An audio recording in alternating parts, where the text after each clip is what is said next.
Milujete čučoriedky, ale do lesa sa vám za nimi nechce, alebo sa bojíte medveďov? A tie, čo sú v obchodoch, sa vám zdajú príliš drahé?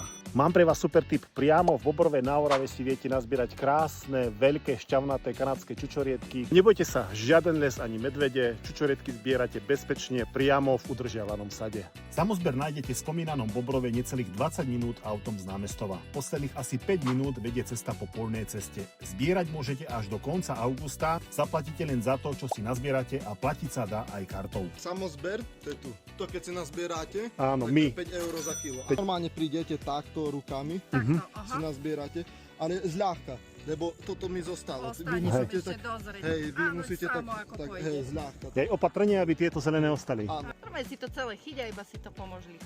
Hej, že tie idú samé, hej? Hej, oni ti idú úplne same, ti zlezú. Nemusíš nič. Nezabudni tam povedať, že treba obrať celý tričok a nehať tie, ktoré sú ešte živé.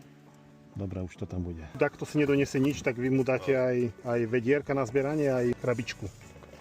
No presne to tak akurát vychádza. Pecka. Budete snívať, dievčatá? No však ešte plítik. Miesto do polky si to dá. Ja som vôbec nevedel, že to takto tu je.